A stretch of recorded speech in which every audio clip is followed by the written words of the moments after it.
right, welcome back to the AdCast. David, we took a nice break just now. We covered a lot of topics. One of them we were talking about just being bombarded with just different offers and how do you know what to go through. But now I want to talk a little criminal defense and also some current news. Gotcha. An artist, this whole Me Too movement, I mean, we've seen a lot happen from Kevin Spacey, Brett Ratner, Harvey Weinstein, Bill Cosby, and now, we have this artist, R.Kelly, right? And so there's been a lot of news lately about this guy. And I'm actually friends with a guy who actually wrote a book on R. Kelly that just came out, Jim DeRogatis, up in Chicago. And what do you think of this trial? What do you make of this whole arrest and everything else? I mean, my opinion is like, I just can't believe that a guy at that age would even do the things that he's doing. I just think it's despicable, for one. But I mean, it seems like his whole trial is like a circus almost, And it's going to be a continuing circus. And now that you have, dual investigations and dual pending cases, in that you have state criminal cases, and then now just as of this week or last week, you have a federal case. More likely than not, you will see the federal case go forward first. That's usually the way it works. Not always, but even though the state charges were filed first, the federal case will go first. Now, when that happens, if in fact he's convicted either via a plea or at trial, what they end up doing with the state charges, sometimes they'll dismiss them, sometimes they'll plead them and run them concurrent to whatever the federal charges are. Mm-hmm. But right now, he's in a pretty tough position because he has a legal team that has been by his side and done a very good job for a number of years protecting him. They also did that very good job by getting paid a lot of money. That money is no longer there. They're still sticking with their client, and they've made that pretty obvious in the court, and they've obviously stated his financial status, which is less than nothing at this point. Wow. And he's now being held without bond, which is fairly common on serious charges within the federal system. So it's probably not going to turn out anything like the previous legal battles that he had in the past, both criminally and civilly, but particularly, of course, the criminal case we're aware of that he actually was found not guilty of.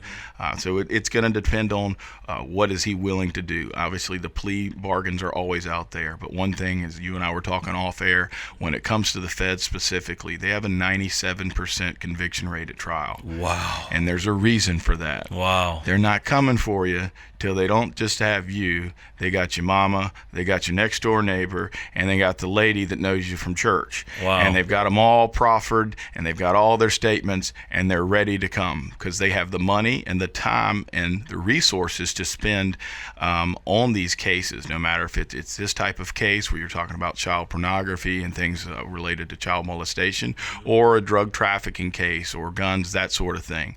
Your local county sheriff, there's a lot of different things they get involved with and work in concert with the federal government, but they don't have the resources, they don't have the funds, and they don't have the time. So the cases are not going to be as lengthy most often. But when it comes to the feds, they don't swing and miss too often.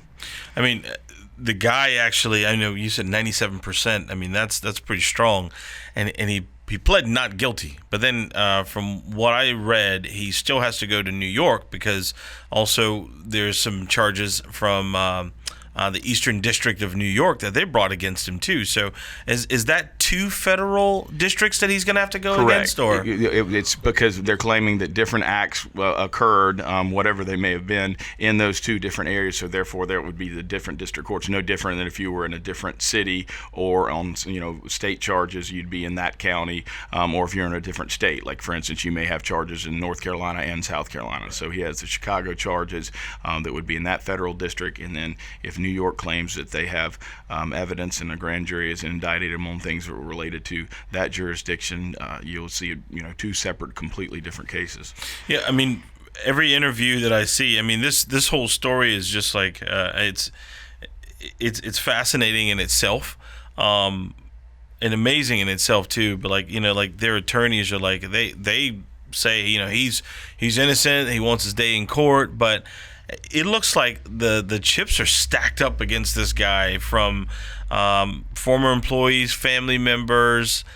bank statements, audio recordings, text messages, and video. I mean, some of the most incriminating things possible. I mean, as an attorney, how could you say to this person or your client, hey, continue to fight? How could you do that against someone who has a 97% rate? Well, first of all, you're always going to plead not guilty at the very beginning. And the reason for that is when you're getting arraigned is because you've not seen any of the evidence. Of course, there's been leaks and various things like that, which was what you were referring to there. But I can promise you, outside of just the basic indictments that have been read and provided to his attorneys, they've not seen any of the evidence. So their jobs, regardless of what is stacked against him or what may be stacked against him, is to evaluate all the evidence. And then that's when they really come back to the table and say, here's where we stand, here's what we think, here's what they're going to try to do, and here's what probably the result will be. And then it's up to the client to determine, as the boss of the case, whether or not they want to move forward with trying to negotiate a plea or whether they want to move forward with, actually going to trial. And each case is different. And you have to weigh out the credibility of the evidence that they bring in. And you also have to look at it from just the standpoint of, within the criminal procedure process, is there part of this evidence going to be things that can be thrown out, not actually brought into court? There may be motions related to that, violations of his rights. So there's so many different realms that come into play before you finally just say, hey, here's where we are, this is where we stand, this is what they're alleging, here's what we think they'll get in, not get in. So there's a lot of analysis and review that has to go on that they're really just starting. But on the federal side, these cases move fairly quickly, a lot quicker than a lot of state cases. For instance, the state cases may take 2 or 3 years simply because they're backed up in court. There's a lot of other cases in front of it. You see the federal system with their docket move a lot quicker. So you would see something, I would assume, within his case on the federal side, short of a lot of motions and things like that, within relatively the next 12, 18 months at most. Wow. Because the last trial he had lasted like 6 years, which was that's a long time, almost unheard of. But 6 years before, and then this time, it seems like they're moving a lot faster, like you said. But one of the things that they said inside of the whole trial was the accusation of witness tampering as well, too. I mean, how does that come into play? Is that pretty serious when it comes to a federal or even a state offense, David? Absolutely. It's difficult to prove, but if they've got direct connections, sometimes witness tampering can be bribery, of course. That's one thing we think of. And then, of course, it'd also be threats. Or veiled threats or third-party threats, that sort of thing, to accusers or alleged victims. So those would definitely come into play. Now, whether they would prosecute those alongside the crimes of a sexual nature or that would be separate in and of itself, it all depends on where the case went. If you see a plea bargain, for instance, a lot of times someone will be indicted for a tremendous amount of charges, whether it be state or criminal, because the grand jury, which a defense attorney is not allowed to attend and have any part in, has heard the one-sided testimony of an investigating officer or agent from a prosecutor or a United States attorney, and then they make a decision on whether or not it should be indicted. That doesn't go to any type of defense that could come into play as the credibility of the witness. There's no cross-examination. So you're going to have a lot more indictments more often than not than you ever will actual convictions. And also within a plea bargain, they'll actually throw out some of those indictments. Wow. So it's kind of an intimidation factor to some degree. Do you think also the era that we're in now, the Me Too movement and everything else, do you think in any way that can kind of help influence, decisions or not just decisions, but the way that people think now or the perception of charges now?